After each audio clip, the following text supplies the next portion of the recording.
화면이 천천히 밝아진다. 한 소년이 작은 납골당 앞에 서 있다. 제 이름은 지훈입니다. 올해 13이 됐습니다. 초등학교 6학년이고 보육원에서 생활하며 초등학교를 다니고 있습니다. 평범한 초등학생이죠. 친구들도 있고 꿈도 있고 미래도 있습니다. 소년이 손에 든 꽃다발을 내려다본다. 하지만 제게는 남들과 다른 점이 하나 있습니다. 저는 제 엄마 얼굴을 기억하지 못합니다. 정확히 말하면 기억이라고 할 만한 게 거의 없습니다. 3살 때 헤어졌으니까요. 그것도 가장 끔찍한 방식으로. 납골당의 작은 명패에 이름이 적혀 있다. 은지야. 이분이 제 엄마입니다. 2015년 1월 23일에 돌아가셨습니다. 저를 살리기 위해서. 제가 엄마에 대해 아는 건 거의 다 남들에게 들은 이야기입니다. 신문기사, 보육원 선생님들의 증언, 엄마를 알았던 몇 안 되는 사람들의 기억, 그걸 조각조각 맞춰서 저는 엄마를 알게 되었습니다. 소년이 고개를 숙인다. 오늘은 제가 엄마에 대해 아는 모든 것을 이야기하려고 합니다. 그리고 제가 기억하는 아주 희미한 그 순간에 대해서도. 이건 제 엄마의 이야기입니다. 그리고 저의 이야기입니다. 3살 때의 기억이라는 게 얼마나 남아있을까요?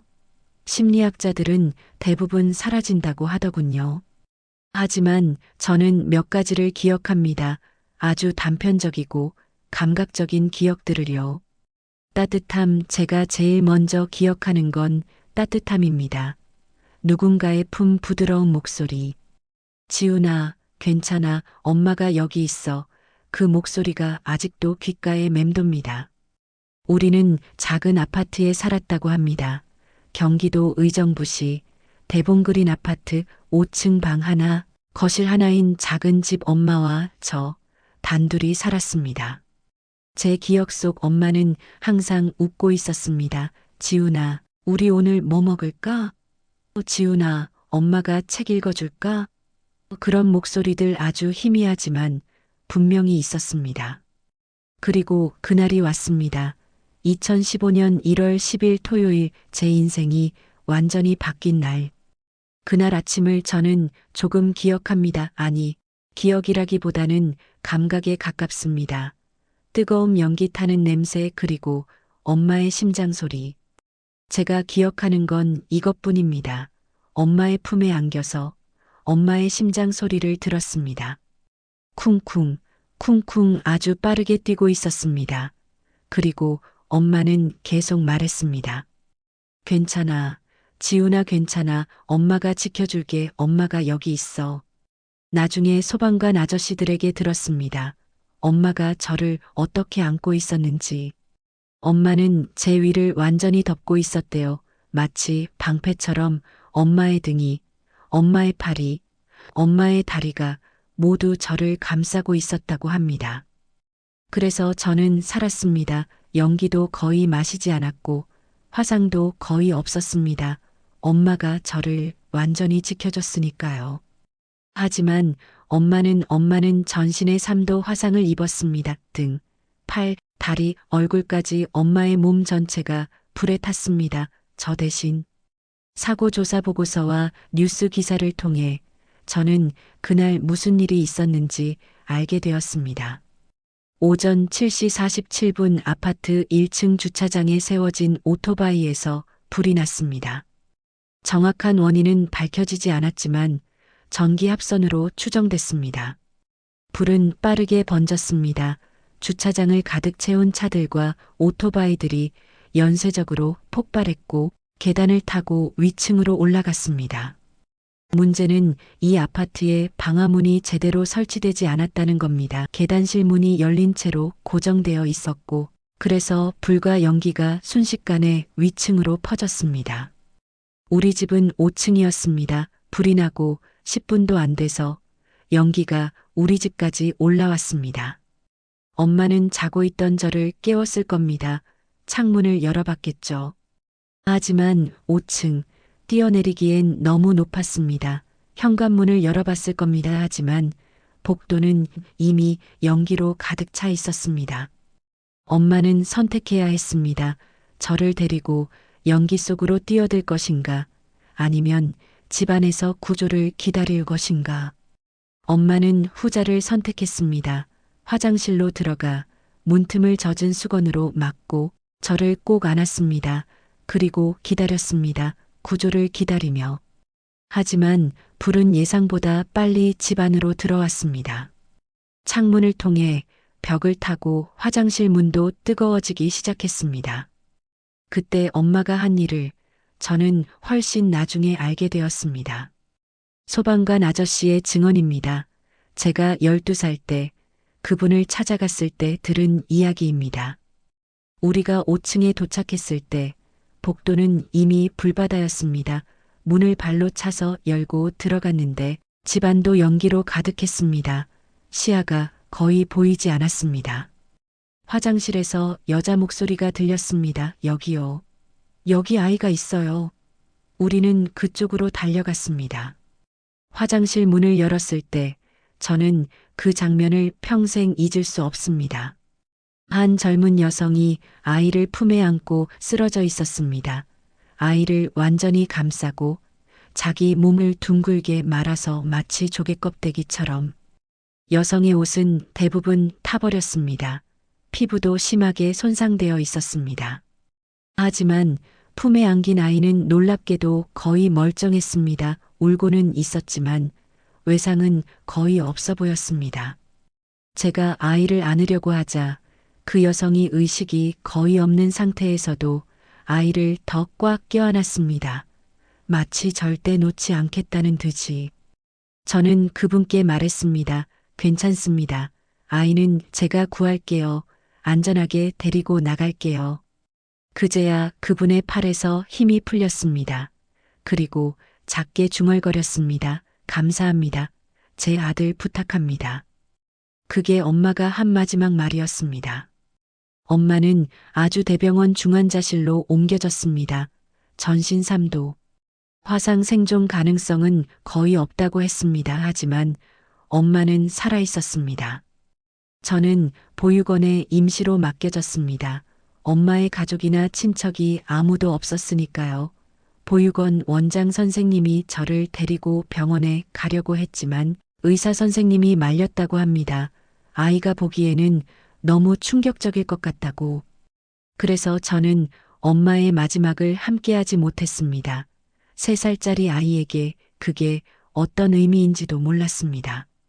그냥 엄마가 아파서 병원에 있다는 것만 알았습니다. 나중에 담당 의사 선생님에게 들은 이야기입니다.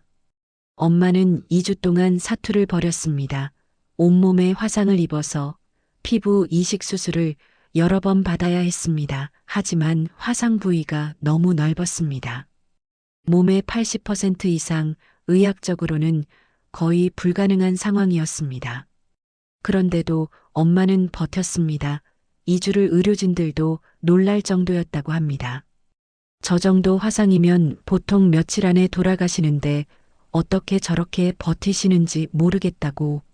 간호사 선생님이 말씀하셨습니다. 한 번은 은지아 씨가 의식이 돌아왔을 때 제게 물어보셨어요. 제 아들 괜찮나요? 다친 데 없나요? 제가 네, 괜찮아요. 건강해요라고 대답하자 그분이 눈물을 흘리며 웃으셨어요. 그렇게 아픈데도. 그리고 다시 물어보셨어요. 누가 돌봐주고 있나요? 제가 없는데 괜찮을까요? 제가 보육원에서 잘 돌봐주고 있어요.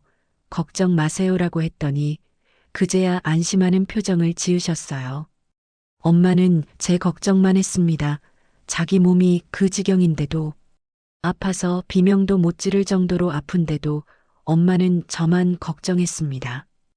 2015년 1월 23일 밤 9시 32분 엄마는 숨을 거두셨습니다. 25의 나이로. 제가 그 사실을 안 건 훨씬 나중이었습니다. 그때 저는 보육원에서 잠들어 있었습니다. 꿈에서 엄마를 만났던 것 같습니다.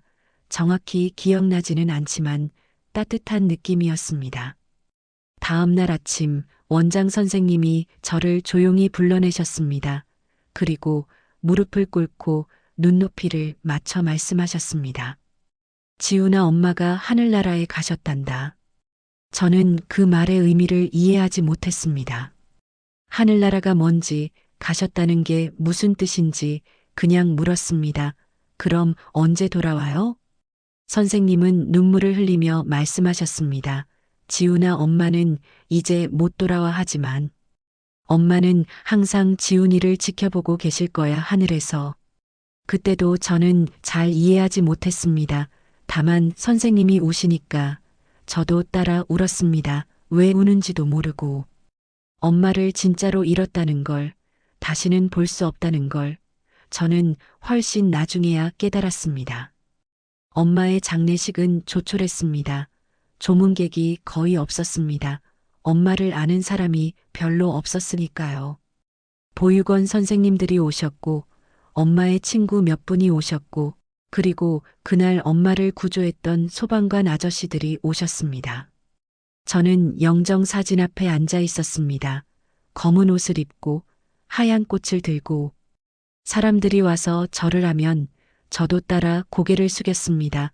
선생님이 그러라고 하셨으니까요. 엄마의 영정사진을 보면서 저는 생각했습니다.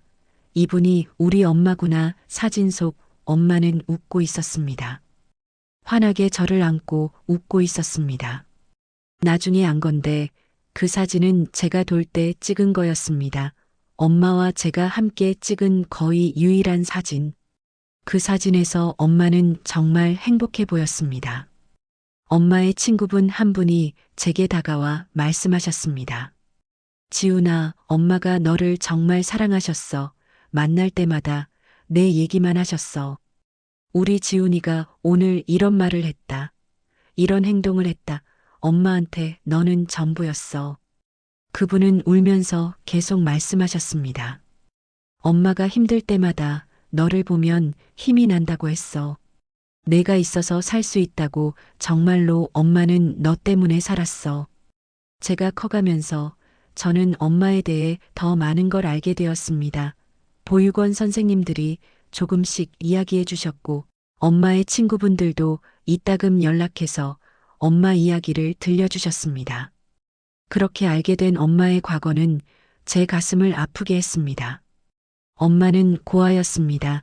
정확히는 버려진 아이였습니다. 생후 3개월 때 병원 앞에 버려져 있었다고 합니다. 이름도 생일도 부모에 대한 정보도 아무것도 없었습니다. 그래서 엄마는 보육원에서 자랐습니다. 이름도 보육원에서 지어준 거였습니다. 은혜은, 지혜지, 아름다워라 은지야 엄마의 이름. 엄마는 5살 때 첫 번째 입양을 갔습니다.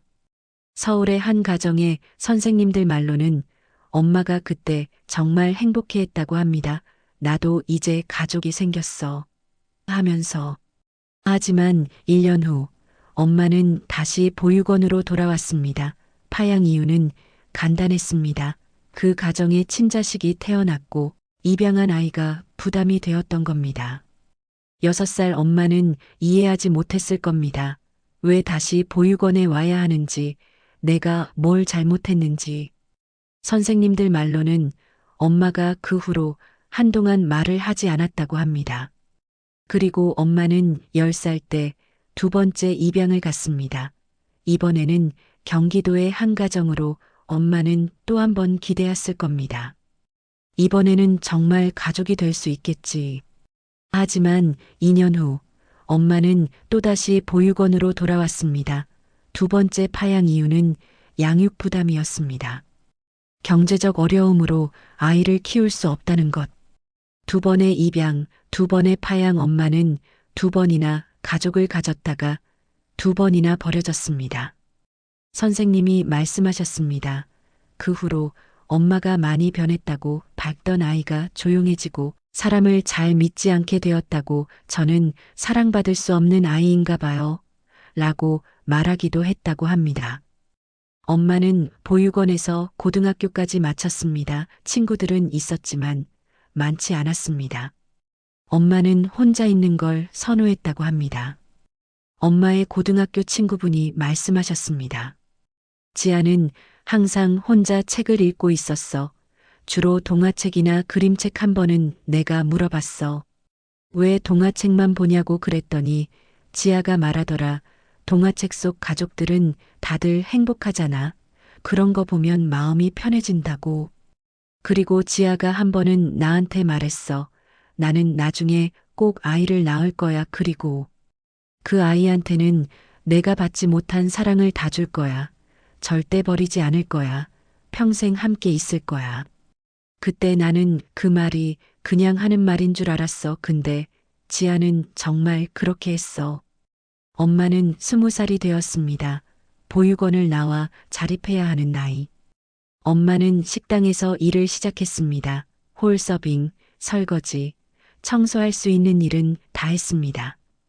그리고 22에 엄마는 절 임신했습니다. 아빠가 누군지 저는 모릅니다. 엄마의 친구들도 모릅니다. 엄마는 그 얘기를 하지 않았다고 합니다.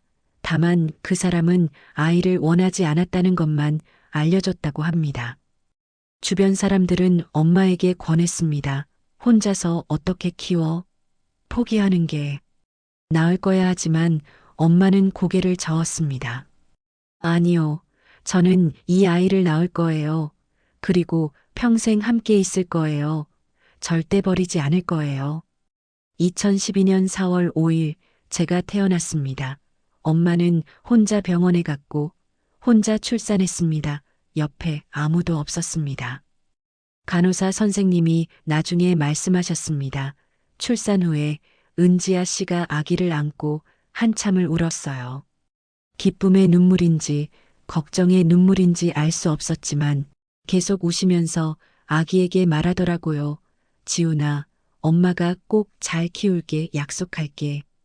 엄마는 저를 데리고 작은 고시원방에서 생활을 시작했습니다. 미혼모 지원금과 기초생활수급비로 근근히 살았습니다. 넉넉하지 않았지만 엄마는 최선을 다했습니다. 엄마의 친구분이 말씀하셨습니다. 지아는 지훈이한테 최고를 주려고 했어.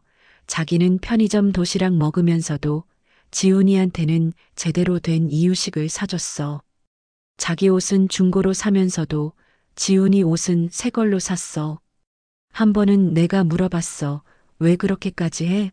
너도 좀 챙겨 먹어야지. 그랬더니 지아가 웃으면서 말하더라. 괜찮아. 지훈이가 잘 크는 게 제일 중요해. 지훈이만 행복하면 나는 뭐든 할 수 있어. 엄마는 매일 밤 저에게 책을 읽어줬다고 합니다. 동화책, 그림책, 엄마가 어릴 때 좋아했던 책들. 그리고 매일 밤 똑같은 말로 끝냈다고 합니다. 지훈아, 엄마는 너를 사랑해. 세상에서 제일 많이. 엄마는 절대 너를 떠나지 않을 거야. 평생 함께 있을 거야.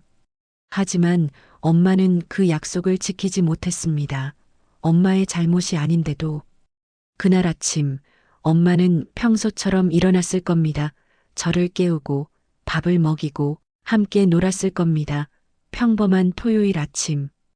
오전 7시 47분 1층에서 불이 났습니다. 하지만 5층에 있던 우리는 처음에 알지 못했을 겁니다.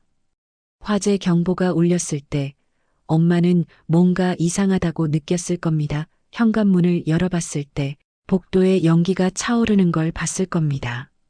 엄마는 즉시 결정을 내렸을 겁니다. 저를 데리고 나갈 것인가, 안에 남을 것인가. 5층 창밖을 내다봤을 때 아래는 이미 불길이 치솟고 있었을 겁니다. 뛰어내릴 수 없었습니다.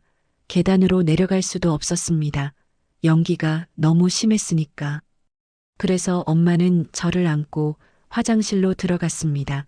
문틈을 젖은 수건으로 막고 욕조에 물을 받고 119에 전화했습니다. 여보세요. 5층에 갇혔어요. 3살 아이가 있어요. 제발 빨리 와주세요. 엄마의 목소리는 떨렸을 겁니다. 하지만 저 앞에서는 침착한 척 했을 겁니다. 지훈아, 괜찮아. 곧 소방관 아저씨들이 와서 우리 구해줄 거야. 엄마가 여기 있으니까 무서워하지 마. 그런데 불은 더 빨리 왔습니다. 창문을 통해 벽을 타고 화장실 안까지 연기가 들어오기 시작했습니다. 나중에 화재 전문가에게 들었습니다. 그 상황에서 생존하는 방법에 대해 연기를 최대한 마시지 않는 게 중요합니다. 연기에는 독성 가스가 포함되어 있어서 몇 번만 들이마셔도 의식을 잃을 수 있습니다. 특히 어린아이는 더 취약합니다. 엄마는 그걸 알았을 겁니다. 저를 살리려면 저를 연기로부터 지켜야 한다는 걸. 그래서 엄마는 저를 욕조 안에 눕혔습니다. 물이 조금 차 있는 욕조, 그리고 엄마는 제 위를 완전히 덮었습니다. 엄마의 몸으로 저를 감쌌습니다. 엄마의 등이 제 위를 덮고 엄마의 팔이 제 몸을 감싸고 엄마의 다리가 제 다리를 가렸습니다. 제가 연기를 마시지 않도록, 불에 닿지 않도록 그 자세로 엄마는 버텼습니다. 연기가 엄마의 등을 스쳤습니다. 뜨거운 공기가 엄마의 피부를 태웠습니다. 화염이 화장실 안으로 들어왔습니다. 엄마의 옷이 타기 시작했습니다. 얼마나 아팠을까요? 얼마나 무서웠을까요? 숨을 쉴 때마다 폐가 타는 것 같았을 겁니다. 피부가 녹는 느낌이었을 겁니다. 하지만 엄마는 움직이지 않았습니다. 저를 놓지 않았습니다. 제 위에서 움직이지 않았습니다. 왜냐하면 엄마가 움직이면 제가 연기를 마실 테니까, 엄마가 자세를 바꾸면 제가 불에 닿을 테니까. 그래서 엄마는 그 자리에, 그 자세로 끝까지 있었습니다. 제가 12살 때 저는 그날 엄마를 구조했던 소방관 아저씨를 다시 찾아갔습니다. 더 자세히 듣고 싶었습니다. 엄마의 마지막 순간을 기억합니다. 어떻게 잊을 수 있겠어요? 그날을, 그 장면을. 아저씨의 목소리는 여전히 떨렸습니다. 우리가 화장실 문을 열었을 때 안은 이미 불바다였습니다. 온도가 엄청 높았습니다. 욕조 안에 누군가 있다는 걸 알았지만 처음에는 두 사람인 줄 몰랐습니다. 그냥 한 덩어리로 보였거든요. 가까이 다가가서 보니 여성 한 분이 아이를 완전히 감싸고 있었습니다. 마치 방패처럼, 아이를 지키는 방패. 그분의 옷은 거의 다 타버렸습니다. 피부도 심하게 손상되어 있었습니다. 등 전체가 화상이었습니다. 제가 봤던 화상 중에 가장 심각했습니다. 하지만 품에 안긴 아이는 거의 멀쩡했습니다. 얼굴에 그을음이 조금 묻었을 뿐, 화상은 거의 없었습니다. 그게 가능한 일인지 지금도 신기합니다. 그분이 자기 몸으로 완벽하게 막아냈던 거예요. 연기도, 불도, 열기도 모두. 제가 아이를 빼내려고 하자 그분이 더 세게 안았습니다. 의식도 거의 없는 상태에서 본능이었던 것 같습니다. 아이를 지켜야 한다는. 제가 그분께 말했습니다. 괜찮습니다. 제가 안전하게 구할게요. 약속합니다. 그제야 팔에서 힘이 풀렸습니다. 그리고 그분이 작게 말했습니다. 제 아들 아프지 않죠? 다친 데 없죠? 제가 네, 괜찮습니다라고 대답하자 그분이 눈물을 흘렸습니다. 아픈데도 웃으면서. 지훈 씨, 제가 20년 넘게 소방관 생활을 했지만 그런 모성애는 처음 봤습니다. 정말로 자기 목숨을 완전히 던져서 아이를 지킨 거예요. 그게 어머니라는 존재더라고요. 엄마는 병원으로 옮겨졌습니다. 아주 대병원 중환자실 의료진들은 최선을 다했습니다. 하지만 모두가 알고 있었습니다. 이건 기적이 필요한 상황이라는 걸. 80% 이상의 3도 화상 의학 교과서에는 생존 불가능이라고 나와 있는 수준, 하지만 엄마는 살아 있었습니다. 처음 환자를 봤을 때 솔직히 오늘 밤을 넘기기 힘들 거라고 생각했습니다. 하지만 은지아 씨는 버텼습니다. 하루, 이틀, 일주일.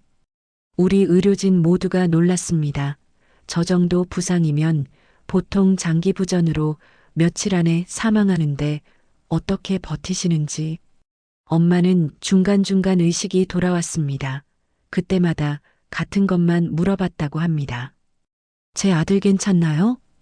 간호사들이 네, 건강해요라고 대답하면 엄마는 안도의 표정을 지었다고 합니다. 그러고는 다시 의식을 잃었다가 깨어나면 또 물어봤습니다. 제 아들 잘 먹고 있나요? 누가 돌봐주고 있나요? 간호사 한 번은 은지아 씨가 제 손을 잡고 부탁하셨어요.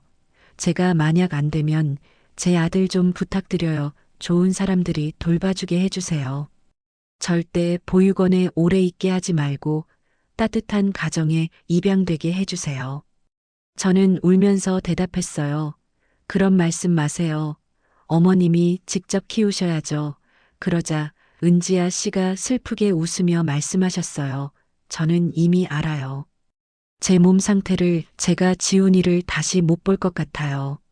하지만 그 다음에 하신 말씀이 저는 평생 잊을 수 없어요. 간호사 그래도 괜찮아요. 지훈이가 살았으니까. 제가 지훈이를 지켜냈으니까. 이제 지훈이는 행복하게 살 수 있을 거예요. 그거면 충분해요. 2주간의 사투 끝에 엄마의 몸은 더 이상 버틸 수 없게 되었습니다. 장기들이 하나둘 기능을 멈추기 시작했습니다. 의료진들은 알았습니다. 오늘 밤이 마지막일 거라고. 보육원 원장 선생님이 병원으로 오셨습니다. 그리고 의사 선생님과 상의했습니다. 아이를 데려올까요? 마지막 인사를 할 수 있게? 하지만 의사 선생님은 고개를 저었습니다.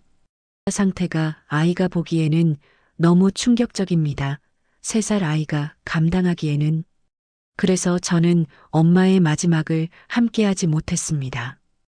오후 9시 엄마의 심박수가 급격히 떨어지기 시작했습니다.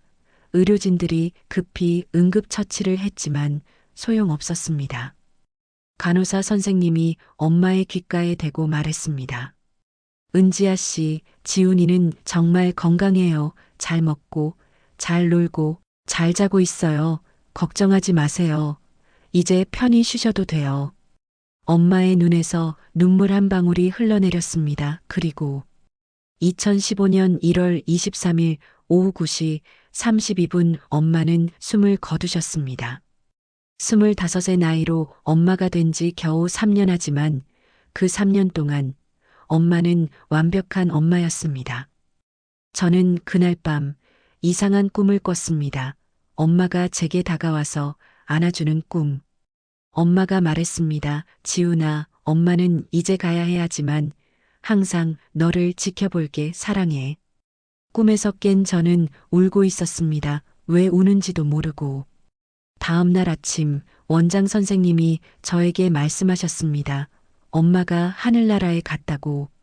저는 이해하지 못했습니다. 하지만 뭔가 큰일이 벌어진 건 알았습니다. 선생님들이 모두 슬퍼 보였으니까. 그날부터 제 인생이 바뀌었습니다. 엄마 없는 인생이 시작된 거죠.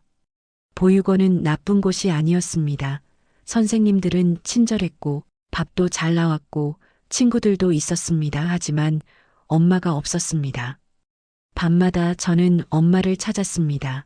엄마, 엄마 하고 울었습니다. 선생님들이 달래줬지만 소용없었습니다. 엄마가 아니니까. 시간이 지나면서 저는 엄마의 얼굴을 잊어갔습니다. 목소리도, 냄새도, 따뜻함도 모두 희미해졌습니다. 하지만 한 가지는 남아 있었습니다. 그날 불길 속에서 엄마 품에 안겨있던 느낌. 안전하다는 느낌, 사랑받는다는 느낌. 저는 보육원에서 자랐습니다. 초등학교에 입학하고 친구들을 사귀고 공부도 했습니다. 다른 아이들은 부모님이 운동회에 오시고 학예회에 오시고 생일에 케이크를 사주셨습니다. 저는 선생님들이 대신 와주셨습니다. 외롭지 않았냐고요? 물론 외로웠습니다. 특히 밤에 다른 아이들이 엄마 아빠 얘기를 할 때. 초등학교 2학년 때 선생님이 숙제를 내주셨습니다. 우리 엄마 자랑하기 전엔 무엇을 써야 할지 몰랐습니다. 보육원에 돌아와서 원장 선생님께 물었습니다. 저는 뭘 써요? 엄마가 없는데. 선생님이 말씀하셨습니다. 지훈아, 너한텐 엄마가 있었어. 너를 정말 사랑했던 엄마가 그분에 대해 쓰면 돼. 그래서 저는 썼습니다.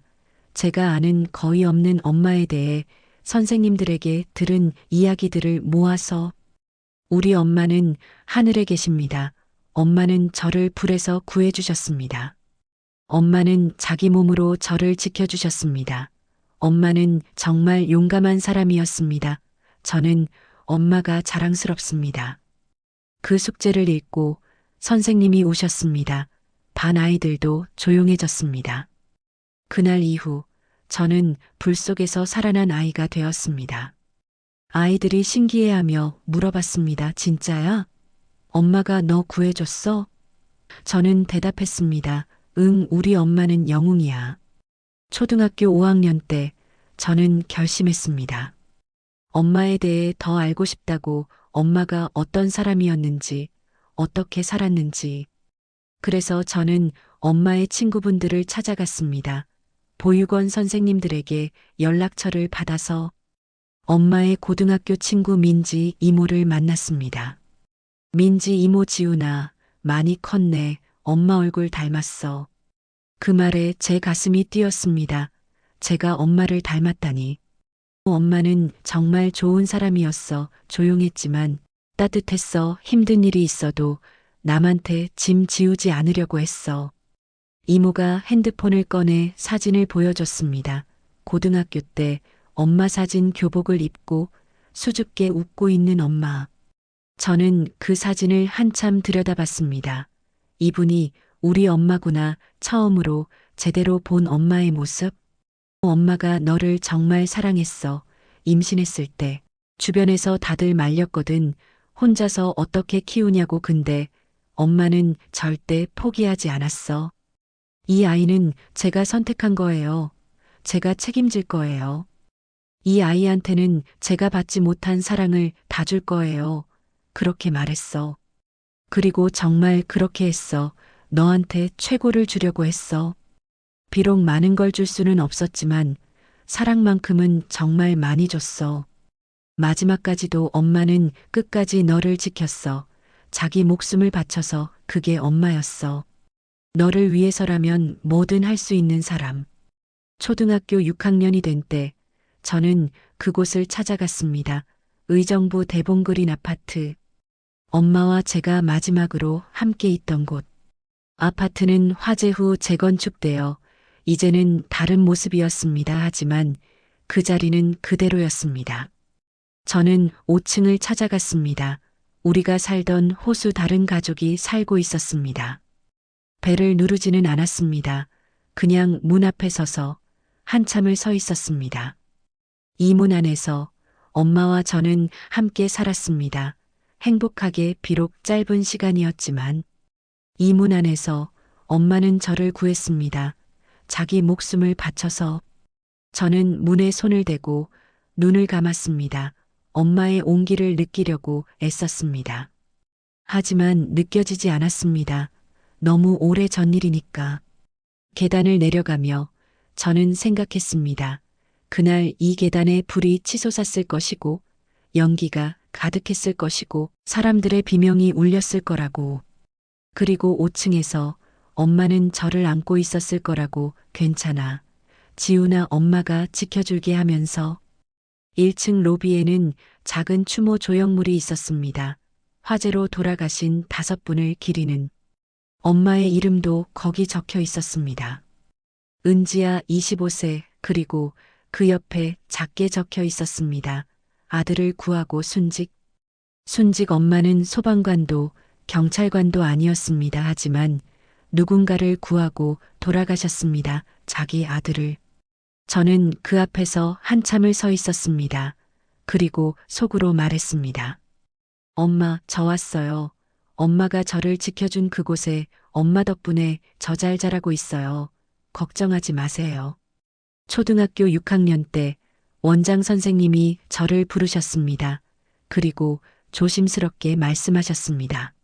지훈아, 너를 입양하고 싶다는 가정이 있어. 좋은 분들이야. 저는 잠시 멈칫했습니다.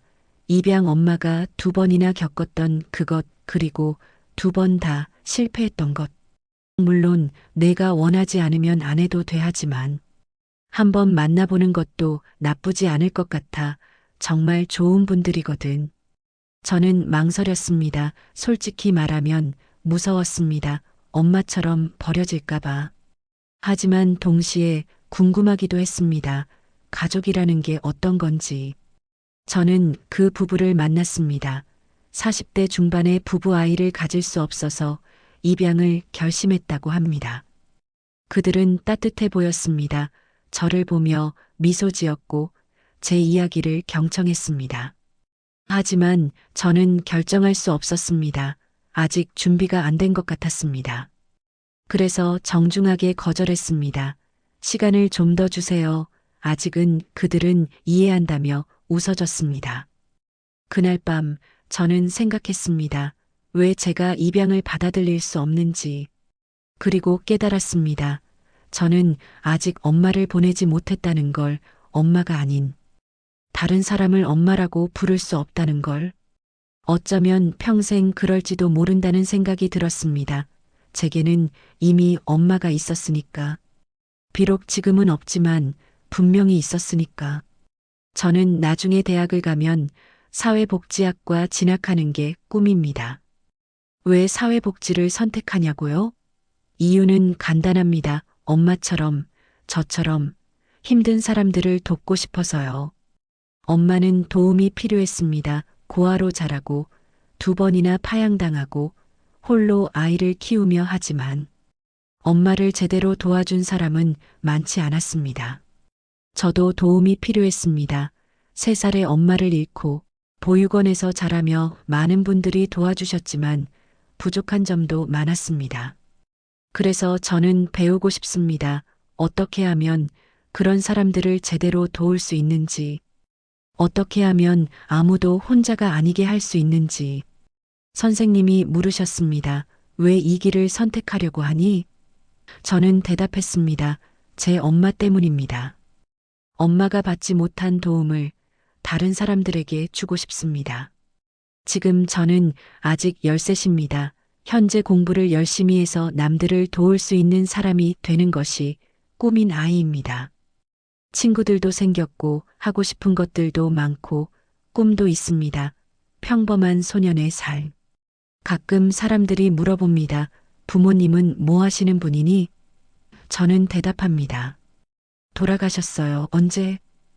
제가 어렸을 때요. 더 이상 자세히 설명하지 않습니다. 그 이야기를 할 때마다 상대방이 불편해하니까. 동정의 눈빛을 보는 게 싫으니까. 가끔 어떤 아이가 엄마 손을 꼭 잡고 함께 지나가는 모습을 볼 때, 그 모습을 보면 가끔 눈물이 날 것 같습니다. 저도 그랬을 텐데. 엄마 손을 잡고 편의점에 와서 과자를 사달라고 조르고. 하지만 그 기억은 없습니다. 너무 어렸으니까. 학교가 끝난 후 집으로 걸어가며 생각합니다. 엄마는 지금 뭐 하고 계실까? 하늘에서 저를 보고 계실까? 제가 잘 크고 있다고 생각하실까? 그리고 속으로 말합니다. 엄마 걱정 마세요. 저 잘 크고 있어요. 엄마가 목숨 걸고 지켜준 제가 잘 살고 있어요. 올해 엄마 기일에 저는 편지를 썼습니다. 엄마에게 전하는 편지 소리 내어 읽고 싶었습니다. 엄마께. 저 지훈이에요. 엄마가 마지막으로 봤을 때 저는 3살이었죠. 이제 13이 됐어요. 많이 컸죠? 엄마 얼굴을 기억하지 못해서 미안해요. 3살 때 기억이 거의 없어요. 하지만 한 가지는 기억해요. 엄마 품이 따뜻했다는 것. 엄마 목소리가 부드러웠다는 것. 엄마가 저를 사랑했다는 것. 엄마 나중에 알았어요. 엄마가 얼마나 힘들게 사셨는지. 고아로 자라고 입양 갔다가 2번이나 돌아오고 그 아픔이 얼마나 컸을지 상상도 안 돼요. 그런 엄마가 저를 낳고 혼자 키우면서 저한테 최고를 주려고 했다는 게 얼마나 대단한 일인지 이제는 알 것 같아요. 엄마, 그날 얘기 좀 할게요. 2015년 1월 10일. 저는 기억을 거의 못하지만 나중에 다 들었어요. 엄마가 어떻게 저를 지켰는지. 엄마가 자기 몸으로 저를 감쌌다고요. 불에 타면서도, 연기를 마시면서도 저를 놓지 않았다고요. 끝까지 저를 지켰다고요. 엄마 얼마나 아팠어요? 얼마나 무서웠어요? 그런데도 왜 그렇게까지 하신 거예요? 알아요. 제가 엄마 아들이니까, 엄마가 저를 사랑하니까, 그래서 엄마는 자기 목숨보다 저를 선택한 거죠. 엄마 감사해요. 제가 살아있는 것, 숨 쉬는 것, 웃을 수 있는 것, 꿈을 꿀 수 있는 것 다 엄마 덕분이에요. 엄마 미안해요. 제가 엄마를 제대로 기억하지 못해서 엄마 얼굴도 목소리도 거의 잊어버려서 미안해요. 엄마가 2주 동안 병원에서 사투를 벌일 때 저는 거기 없었어요. 마지막 순간에도 없었어요. 3살짜리는 보기 힘든 모습이라고 해서. 엄마, 혼자 아프셨죠? 혼자 외로우셨죠? 저를 보고 싶으셨죠? 그런데 저는 거기 없었어요. 정말 미안해요. 하지만 엄마 약속할게요. 엄마가 저를 지켜준 것처럼 저도 다른 사람들을 지킬게요. 엄마가 받지 못한 사랑을 저는 다른 사람들에게 줄게요. 엄마가 이루지 못한 꿈을 저는 이룰게요. 따뜻한 가정, 행복한 삶, 사랑받는 느낌. 그걸 다른 사람들이 느낄 수 있게 할게요. 그게 제가 엄마를 기억하는 방법이에요. 제가 엄마에게 보답하는 방법이에요. 엄마 사랑해요. 만난 적은 거의 없지만, 기억도 별로 없지만, 저는 엄마를 사랑해요. 평생 사랑할 거예요. 하늘에서 저 지켜봐 주세요. 엄마가 자랑스러워할 만한 사람이 될게요. 약속할게요. 엄마의 아들, 지훈이가. 저는 엄마 없이 자랐습니다. 하지만 엄마가 없었던 건 아닙니다. 엄마는 항상 제 안에 있었습니다. 제가 숨 쉬는 것, 제가 살아있는 것, 그 자체가 엄마의 사랑이었으니까. 사람들은 제게 불쌍하다고 말합니다. 엄마를 일찍 잃어서 하지만 저는 불쌍하지 않습니다.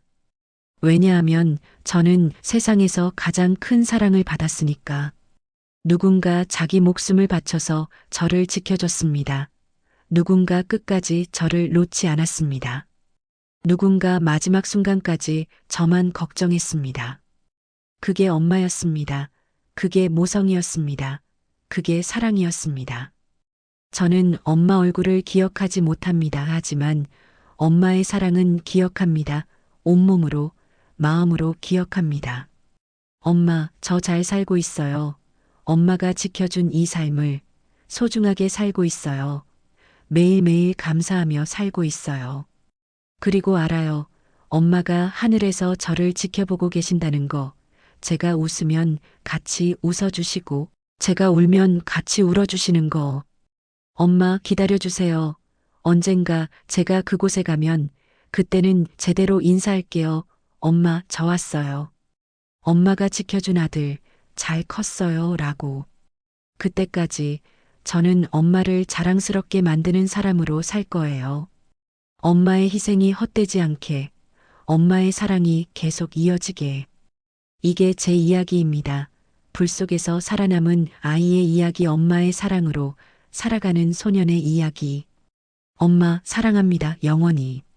이 이야기는 2015년 의정부 아파트 화재의 실제 사건을 바탕으로 재구성했습니다. 그날 목숨을 바쳐 아이를 지킨 어머니, 그리고 남겨진 아이의 이야기입니다. 세상에는 이름 없는 영웅들이 많습니다. 신문에 크게 나지도 않고 포상을 받지도 않지만 누군가를 위해 자신을 희생하는 사람들. 그중 가장 위대한 영웅은 아마도 엄마들일 것입니다. 아이를 위해서라면 무엇이든 하는, 자기 목숨도 기꺼이 내놓는 엄마들. 이 이야기를 통해 우리 모두 각자의 엄마를 생각해보는 시간이 되었으면 합니다. 그리고 감사의 마음을 전했으면 합니다. 오늘도 세상 어디선가 누군가의 엄마가 아이를 위해 자신을 희생하고 있습니다. 그 사랑에 감사하며 이 영상을 마칩니다.